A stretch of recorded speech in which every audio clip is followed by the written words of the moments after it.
A short history of English literature till Romantic period. The first period, Anglo-Saxon period or Old English period. This period began from 450 AD and it ended in 1066 AD. Anglo-Saxon invaders came to Britain in the latter part of 5th century AD and they established their kingdom. They were the founders of English culture and English literature. For the Romans who lived in Britain, Anglo-Saxons were barbarians. Romans withdrew from England in 410 AD. The epic poem Beowulf and other such poems came under early English heroic poetry. Beowulf is a heroic poem celebrating the bravery of a great warrior. During that time, Latin was the language of the Christian Church and also for clerical education. Next comes Middle English period from 1066 AD to 1500 AD. French conquest of England took place in 1066 AD. For the next 2 centuries, most of the literature produced for aristocrats was French in tone and language. There was a spread of French culture. After French rule receded in Britain, the English language moved up. By the end of 15th century, the dialect of London reigned supreme.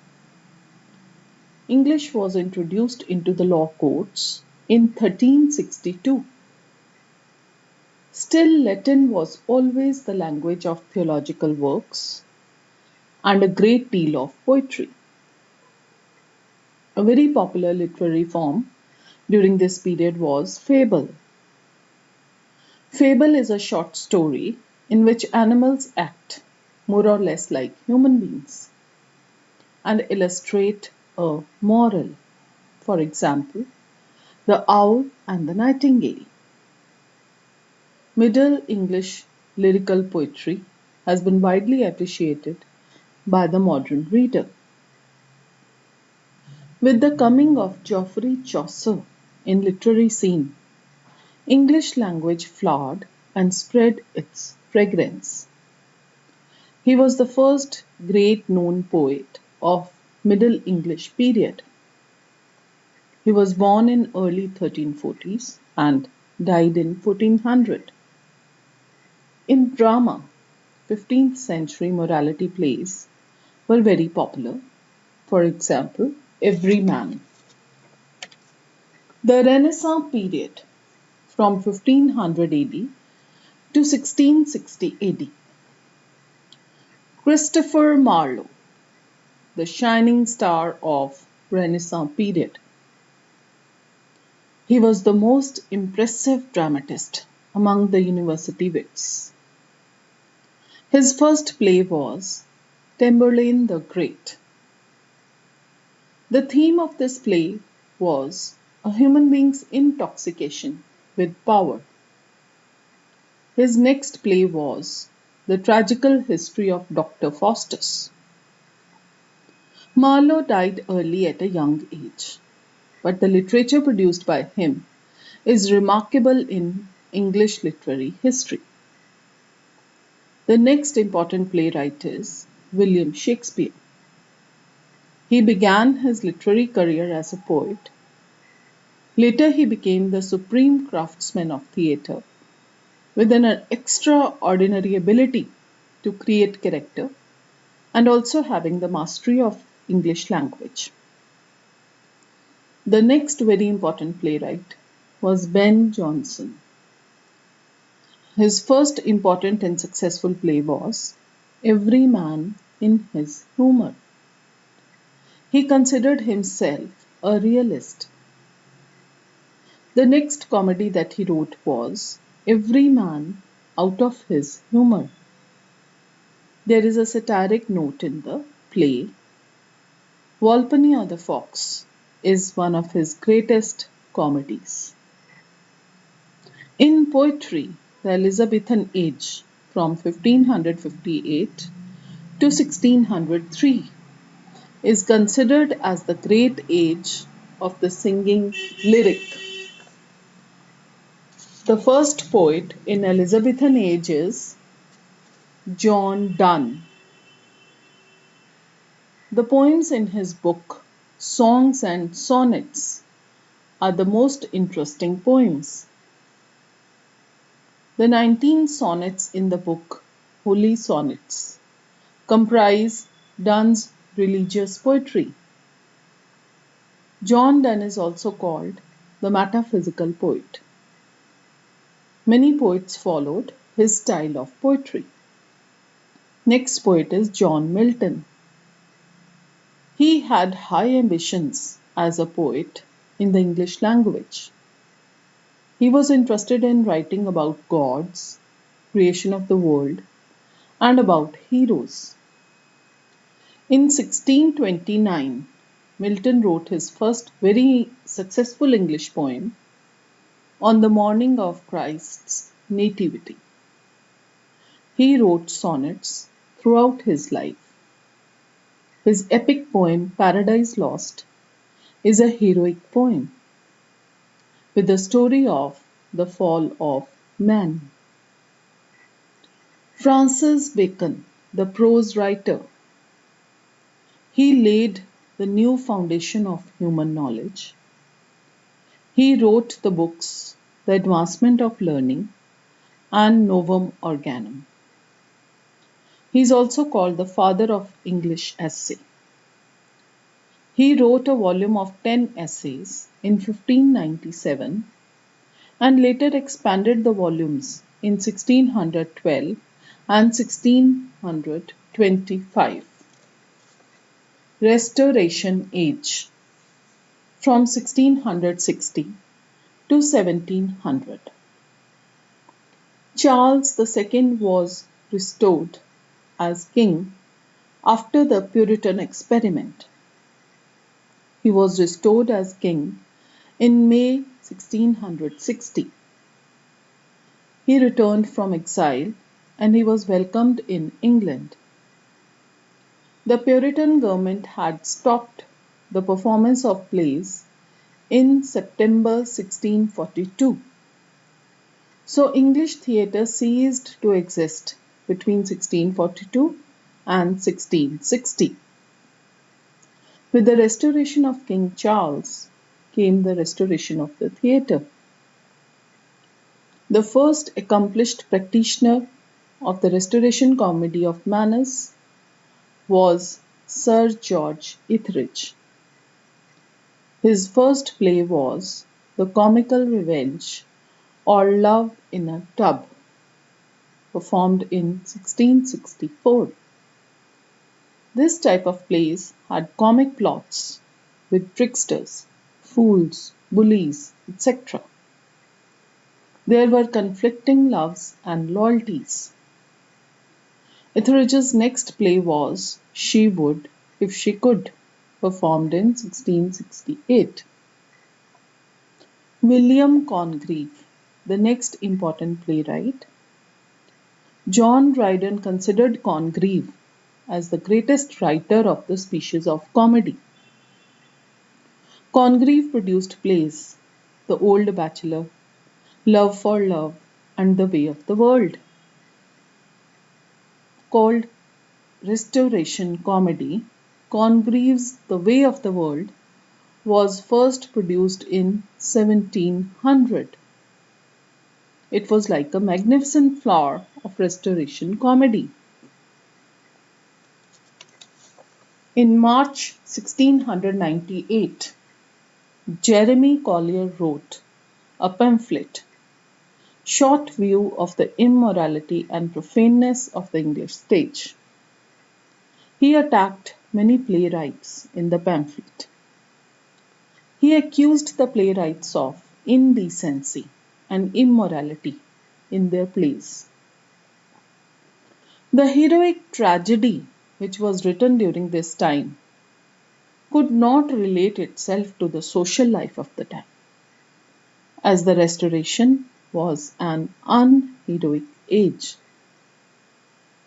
Dryden wrote Essay on Heroic Plays as a preface to the Conquest of Granada. Next important literary figure, John Dryden, who lived from 1631 to 1700.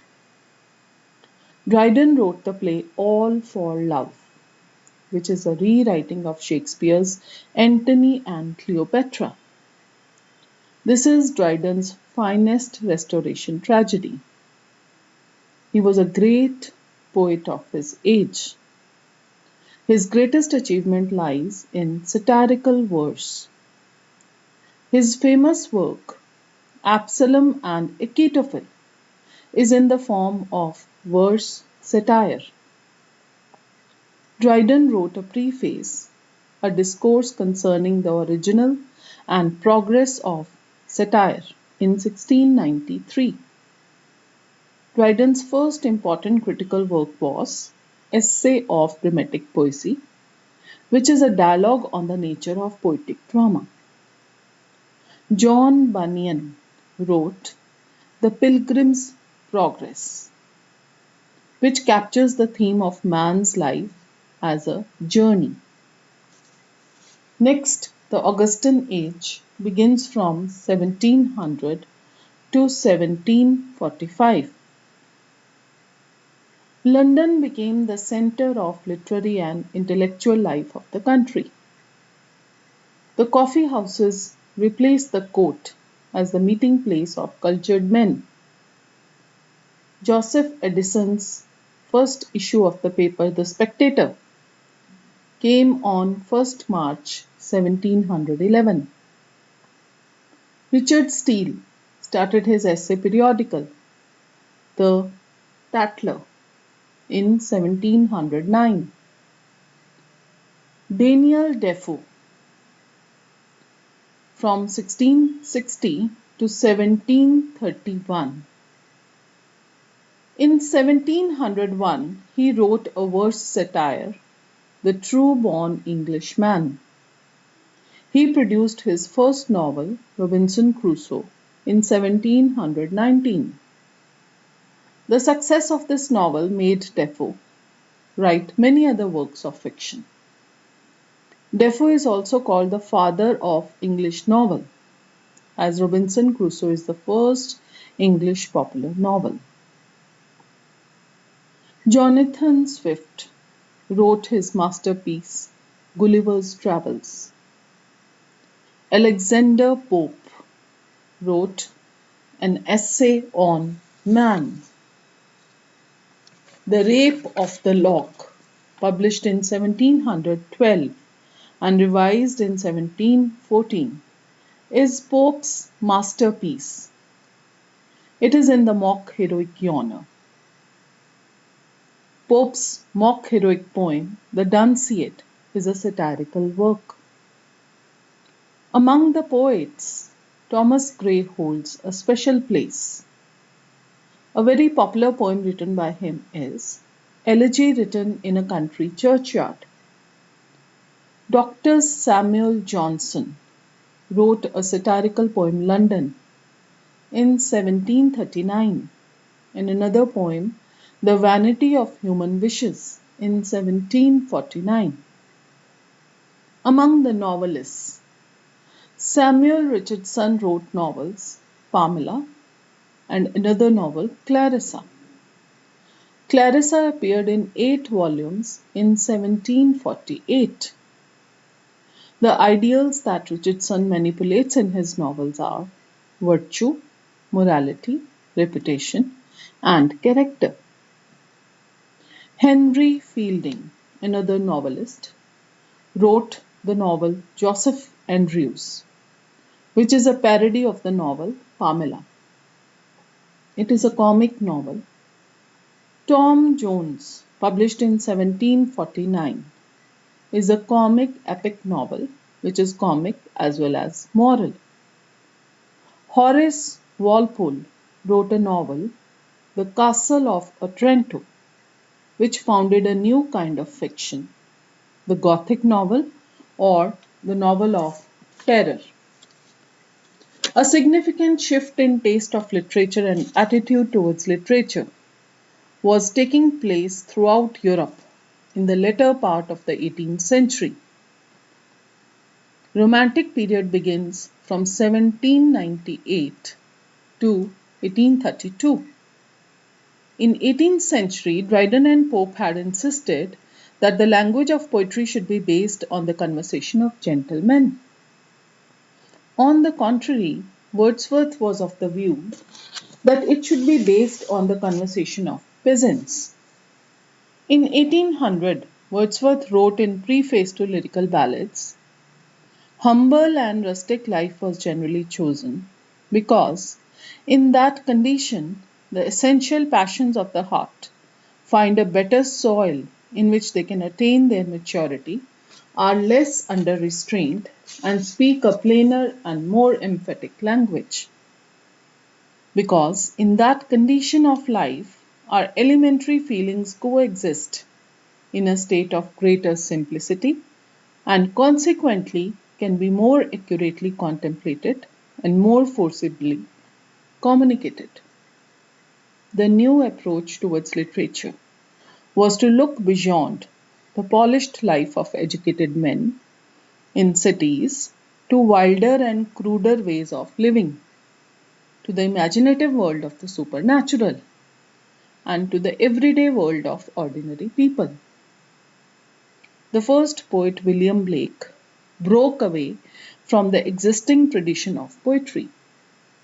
His poems in Poetical Sketches, published in 1783, have a lyrical touch.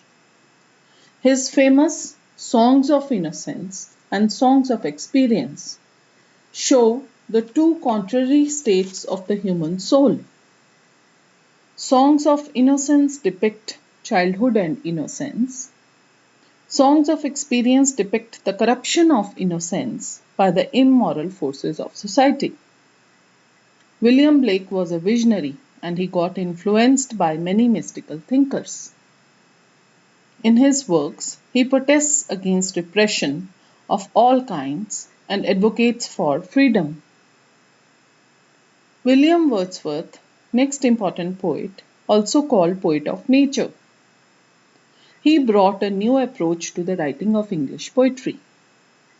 He objected to a gaudy poetic diction and he preferred language of common people in poetry. He also preferred simple incidents and humble people as subjects, rather than heroic or grand themes. The book Lyrical Ballads was planned with Coleridge in 1797. It was published in 1798 with 4 poems by Coleridge and 19 by Wordsworth. This book marks the beginning of Romantic movement.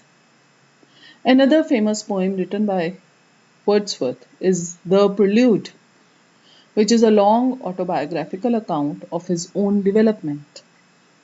It was first published in its final form posthumously in 1850. The poem highlights the growth of the mind of the poet. Next important poet, Samuel Taylor Coleridge. He was both a poet and critic. He collaborated with William Wordsworth in the book Lyrical Ballads. His famous poems, The Ancient Mariner and Kubla Khan, are in the genre of magical symbolic poetry. They are romantic in their imagination. In his poem, France an Ode, Coleridge depicts his disillusionment with the course of French Revolution. As a critic, Coleridge wrote Biographia Literaria. He differentiated between primary imagination and secondary imagination. Secondary imagination is more conscious than primary imagination. Coleridge also differentiates between science and poetry, as science is related to truth, whereas poetry is related to pleasure. Coleridge also made a distinction between imagination and fancy. Thank you.